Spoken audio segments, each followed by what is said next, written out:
Bismillahirrahmanirrahim. Alhamdulillah wassalatu wassalamu ala Rasulillah wa ala alihi wa sahbihi wa wala wa ba'd. Berbicara tentang Nabi Musa alaihissalam, mungkin kita akan banyak menemukan redaksi al-khawf atau yang berarti takut. Banyak sekali di kisah Musa itu kalimat-kalimat yang khawf. Contohnya, inni akhafu an yukadzibun walahum alayya dzambun fa akhafu an yaqtulun fanadartu lakum fafarratu minkum lamma khiftukum. Ada bahkan ada salah seorang ulama menulis satu kitab khusus tentang ketakutan-ketakutannya Musa alaihissalam. Al-khawf inda Musa, ketakutan di sisi Musa.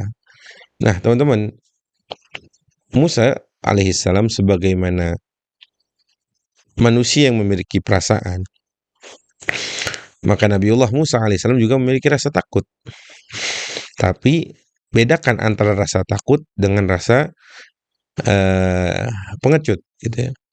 Takut itu bukan takut yang negatif, ya. Tapi takut adalah hal-hal yang sifatnya perasaan, dan itu lahir dari seorang pemimpin, yaitu Musa. Lahir dari orang yang bukan sembarangan. Nah, itu takutnya biasanya tentang kekhawatiran, lebih tepatnya sih. Khawatir tentang ini dan sebagainya. Contohnya ketika Nabiullah Musa alaihissalam berbicara tentang dirinya, inni akhafu an yukadzibun. Ya Allah, aku ini takut, aku ini khawatir mereka mendustakanku. Itu khawatir. Jadi bukan takut Musa di awal karena sebelum melangkah, tapi takut gitu. Ya, beda dengan ketakutan-ketakutan yang negatif. Maksudnya pengecut lah ya. Sebelum melangkah sudah takut, sebelum perang sudah takut. Tidak. Musa alaihissalam adalah orang yang sosok Nabi yang pemberani, tapi dia khawatir. Ya, dia takut, khawatir bukan tentang dirinya saja, tapi tentang umatnya. Sebagaimana kekhawatiran manusiawi yang pernah dirasakan oleh Nabi kita Muhammad SAW ketika di peristiwa perang Badar. Nabi SAW sebagai sosok manusia biasa juga melihat kondisi atau melihat pasukan yang berbeda, pasukan yang tidak seimbang antara pasukan muslimin yang berjumlah 300-an orang dengan pasukan orang-orang kafir yang jumlahnya 1000-an orang itu. Sehingga kekhawatiran Nabi itu muncul, yang sampai hari ini mungkin teman-teman pernah dengar doa Nabi yang sangat masyhur ketika di Badar itu. Ketika Nabi SAW mengatakan, ya Allah, jika engkau binasakan yang segini ini, orang-orang yang 300-an ini, ya, kau tidak akan disembah di atas muka bumi ini lagi. Itu ketakutan karena kekhawatiran tentang umatnya, tentang agamanya. Jadi teman-teman jika membaca tentang kisah-kisah Nabi Musa, itu akan dapati beberapa macam rasa takut. Bukan beberapa macam diksi yang agak sedikit berbeda, tapi artinya takut sebenarnya di beberapa tempat. Sebagai contoh, Nabi Musa pernah merasa takut, dan ketakutan itu dari hal yang wajar. Contoh, ketika Nabi Musa diperintahkan oleh Allah untuk melemparkan tongkatnya. Ya, teman-teman masih ingat itu ya. Ketika dilempar, berubah menjadi ular yang sangat besar. Apa kata Allah? La takhaf. Wahai Musa, jangan takut. Jangan khawatir. Ya. Kamu jangan panik, jangan khawatir. Kenapa? Karena itu pun dari Allah Azza wa Jalla. Ya, kemudian hal ini apa yang menjadikan Nabi banyak sekali ketakutan dalam diri Nabi Musa alaihissalam? Atau kenapa sampai ketakutan itu atau kekhawatiran itu berulang dalam kisah-kisah Nabi Musa alaihissalam? Pertama, ketakutan itu kembali kepada biasanya genetiknya ibu, katanya seperti itu. Para peneliti mengatakan. Karena janin itu mengambil dari ibunya ketika masih hamil, ya.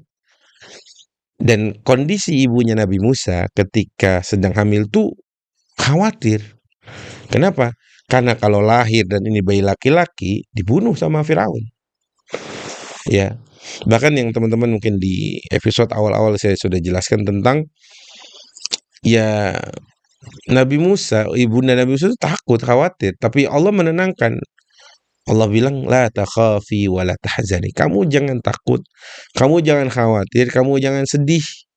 Inna radduhu ilaik wa ja'iluhu minal mursalin. Sungguh kami akan mengembalikan Musa ke pangkuanmu lagi dan menjadikan dia sebagai nabi. Itu satu. Jadi bawaan, faktor bawaan dari ibu. Kemudian yang sebab kedua, takut itu ketika Nabi Musa berbuat kesalahan. Ya, telah pernah berbuat kesalahan. Yaitu di peristiwa yang Nabi Musa memukul itu ya. Yang itu artinya takut yang ditakut-takuti juga. Jadi sebenarnya Nabi Musa bersalah tapi ditakut-takuti juga oleh seorang dari Bani Israel agar Nabi Musa itu takut dan akhirnya Nabi Musa pergi. Kemudian takut yang selanjutnya sebabnya karena ya bawaan dari manusia sebagai manusia biasa, penciptaan fitrahnya ada rasa takutnya.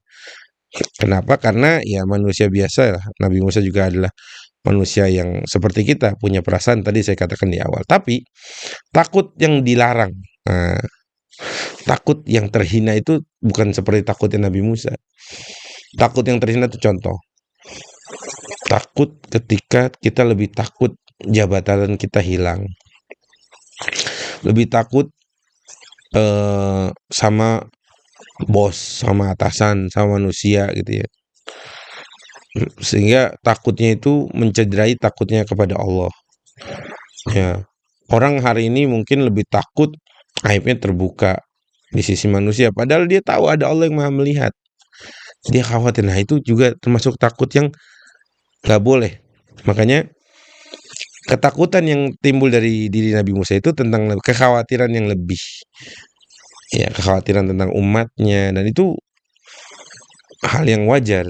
Dan ketakutan yang ada dalam diri Nabi Musa itu bukan untuk melemahkan semangatnya. Ya, ketakutan itu malah menjadi energi positif sendiri untuk Nabi Musa berbuat lebih baik, berjuang lebih semangat. Kekhawatiran-kekhawatiran itu. Ya, ini akhafu.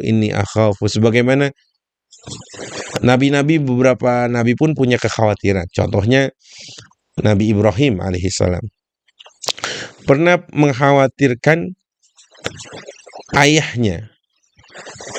Nabi Ibrahim, kalimat ini diabadikan oleh Allah dalam Al-Quran. Dalam Al-Quran Allah abadikan ketakutannya Nabi Ibrahim ketika, atau kekhawatiran Nabi Ibrahim tentang ayahnya. Ya abati inni akhafu an yamassaka adzabu minar rahman. Wahai ayah, aku khawatir engkau dapat azab. Wahai ayah, aku khawatir engkau diazab oleh Allah. Maka hal-hal yang itu, ketakutan-ketakutan yang wajar, yang itu artinya para nabi pun sama manusia. Tapi ketakutan yang tidak wajar itu saat kita lebih takut manusia daripada takut Allah. Saat kita takut harta kita habis, harta kita hilang, kita takut tidak menjabat ini, akhirnya kita berbuat zalim.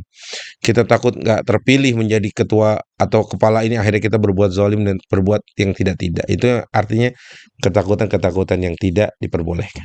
Aqulu qouli hadza wa astaghfirullah li wa lakum. Assalamualaikum warahmatullahi wabarakatuh.